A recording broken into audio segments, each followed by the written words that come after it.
And thank you for joining me on the Time Is Always Now podcast. My name is Terence Young. I'm your host for the podcast, and this is a podcast that is dedicated to getting people past their excuses. Getting people past saying, you know what, I'm going to wait for the right time to do something, because there is no such thing as a right time. The right time is right now. That's the only time we can move forward in our lives. That's the only time we can make changes in our lives is right now. You know, most people are waiting on someday or one day, but those days don't exist. The only time you can make changes in your life for the better is right now. Yes, that's what this podcast is all about. It's all about harnessing that power in the eternal moment of now. And that's my life's mission, my life's work, and I've dedicated myself to being able to help people get to that place where they can find their passion and move forward in their lives right now. I thank you for joining me today. If you want to donate to the cause, by all means, you can always go to my website. It's TerenceYoungNow.com. Just go there, you can donate and allow me and continue to help me produce what I do and go out and teach to the masses and help people get beyond their excuses and move forward in their lives for the better. So thank you in advance for that. And I'm glad you're joining me today. A lot has happened since my last podcast. The universe has given me an opportunity to speak full time now. So I'm accepting that opportunity that I've received from the universe, and I'm going full in. So if you're going to see a lot more of me now, I'm going to be speaking more as we get a chance to go out now. I'm filling up my June calendar and just doing a lot of different things. I'm starting up coaching now and really focusing on that a little bit more, and I'm creating some online courses that I am excited to be announcing very soon. They're not completed yet, but I'm working on them this weekend and throughout the week, and you will hear more about them as they come about.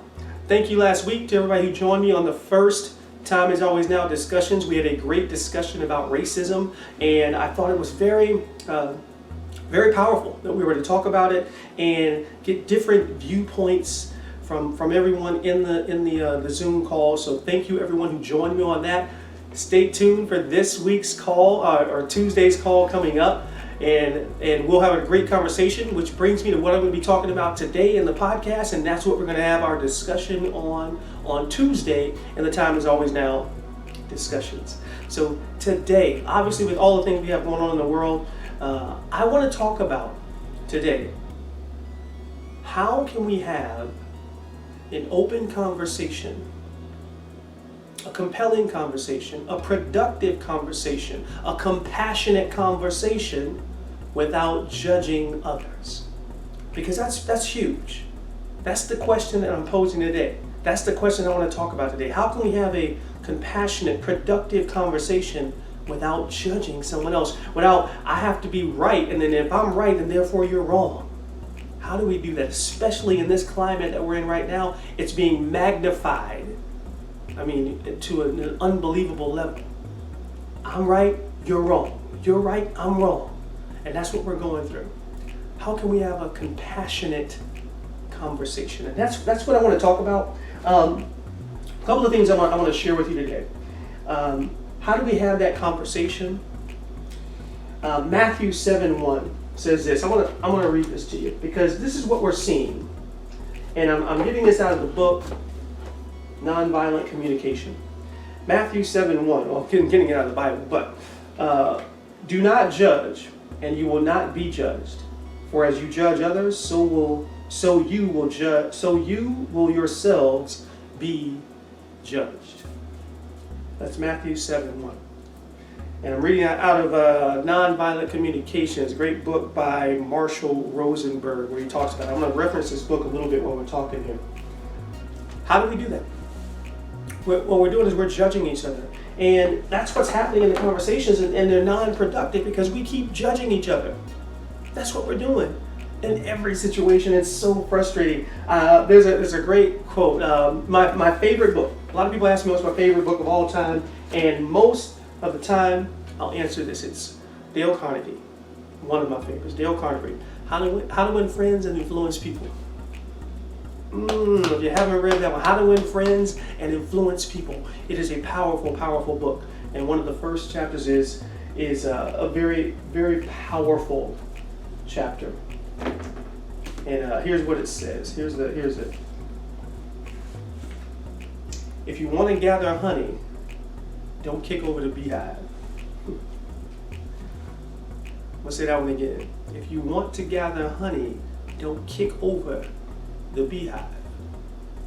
Here's what's happening in our climate today with everything that's going on with racism and the economy and the president and all of this and the looting and the right. We're having conversations, but well, technically we're not having conversations. We're talking at each other. And we're kicking over the beehive. How are you going to have a productive, compassionate conversation if you're not being compassionate when you're talking to someone? How can you? If you're judging the other person, then they're wrong and you're right. And that's where it ends, because you're just telling them. I can share this with you for certain. I have been watching social media, and I've done some posts myself and everything, but I've been just paying attention to how people react to other people's posts. And it's very, very, it's powerful and it's sad. And I'm seeing even people that I respect and I follow that are influencers in our nation and online, and they're basically saying, if you don't believe what I believe, then you're a problem. And literally using the words, you're stupid, you're dumb, you're this, you're that. That's kicking over the beehive. You're not gonna influence someone by calling them stupid. We need to have a productive conversation. You don't influence someone by saying they're dumb. In this time, I'm literally seeing some people who are on influencers and posting online basically saying, if you don't go and post something right now, then you're wrong and you're a racist. No. Everyone has to be allowed to process this in their own time. It's about your own experience and how you do it. You can't tell somebody how to feel. You can't do that. You can't tell somebody how to feel. You have to allow them to process it in their own time.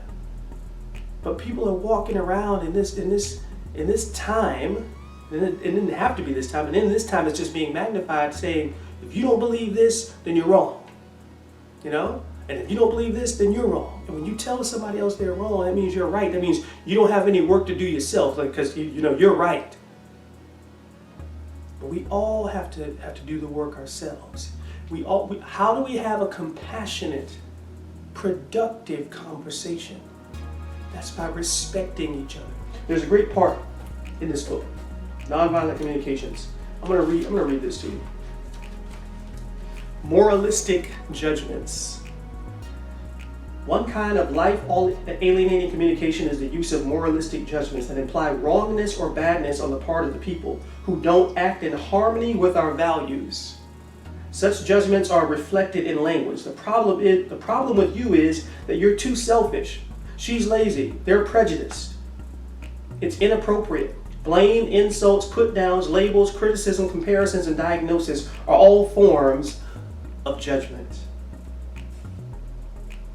In a world of judgments, our concern centers on who is what. That sound like what's going on right now? To a T. All we're seeing, look at your Facebook page, your Instagram.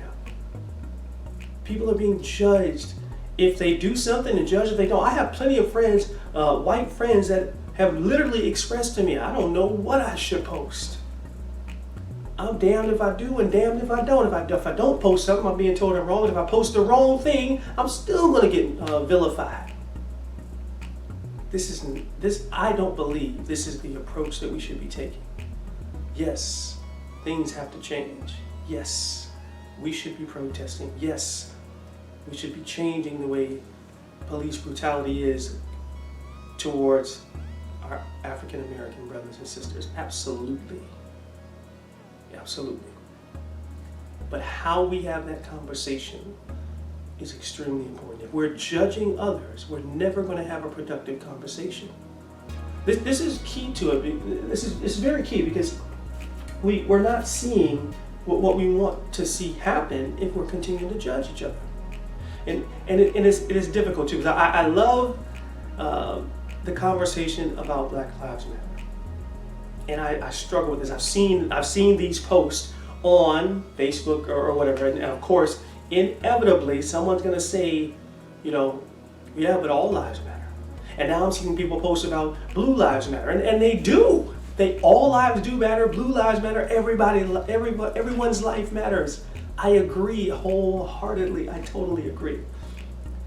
But I would ask the question. I would love to have this conversation, and I never get into these things on social media. So you won't see me engaged in any of these. I typically just let them go. I let them go. People that are friends of mine that I respect and everything will say this, but I let it go. However, I would love to have the conversation.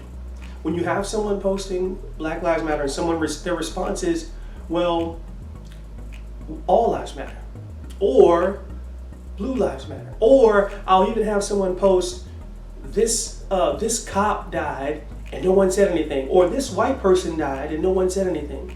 I would challenge and open up that conversation to say, well, where are you going with posting that? Why do you feel that way? Why? First of all, the death of a cop is horrible. The death of another white person is horrible. The death of a black person is horrible. They're all wrong. If it was police brutality on the white person, that's wrong too. If it was looters or that rioted and shot a cop, that's wrong too. They're all wrong. We all agree there. Let's have an open dialogue about it. My question would be, when we're specifically talking about Black Lives Matter, why are you bringing that up now? That's the question that I would love to ask. The challenge is this: people feel like when you acknowledge one thing, you discredit another, and that's not true. See, that's the difference between judging, right? That's the difference between judging when you say you're wrong, therefore I'm right, or I'm right, therefore you're wrong. No, we're not saying that. That's not what Black Lives Matter is saying at all. So we don't need someone to post and say, hey, this cop got shot, or this white person got beat up by the cops too and was killed by the cops too. We don't need to have that conversation. That's wrong, yes, but I would question your intent behind where it's going when you say that. Where is it going? I mean, so we're not discrediting that a white life matters or a cop's life matters when we say Black Lives Matter. I will ask you this question: if you're a person of that sentiment, we can have an open conversation. I'm not judging. Let's have an open conversation. When Vegas had the horrible mass shooting, and people were posting on the internet saying, "I support Vegas. I support the city of Vegas. We care about you." Doing it on Facebook, posting about it. Were you adamant, as you are now? Were you saying, no, I'm not going to talk about Vegas. All cities matter. All cities matter, so we're not going to talk about Vegas. Did you post and say, well, what about the shooting that happened in Tampa? No, I don't think they did that. Maybe if I'm wrong, call me out on it. Maybe you were posting about, when people were talking about Vegas, you were posting about something else because all cities matter. Maybe you were. I don't know. Let's open it up and talk about it. When you see a breast cancer walk, the people that are saying all lives matter and blue lives matter and everything else and posting about cops, when you see a breast cancer walk and you see the football teams wearing pink and the basketball and the baseball, and people are wearing pink because it's Breast Cancer Awareness Month or whatever it is, do you say, no, I'm not going to do that because all cancer matters? Do you say that? Did you post about it? I have a friend I know personally that went through breast cancer. And we've had many conversations about, I saw what you went through, had the surgery, everything, and came back from it.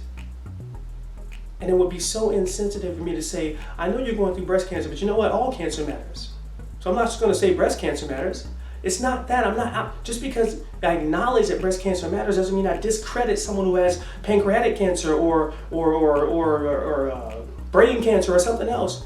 They all matter, I know that, but right now, you're the one that's hurting. The person I'm talking to is hurting. We're dealing with that. So I'm going to acknowledge that. And to not acknowledge that is disingenuous.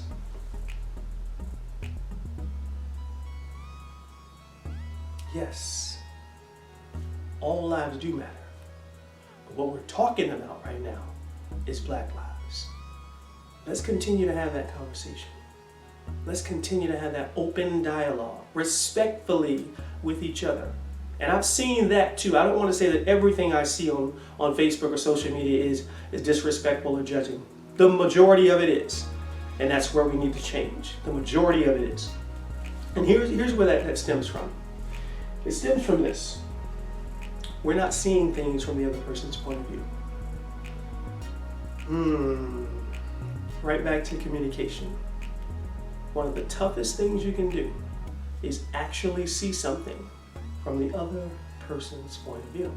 It's incredibly difficult. We talk about this now. How is it possible for a white person to see the world from a black person's point of view? Well, they can't, first of all. They can't do that. But they can be sensitive to what's going on around them.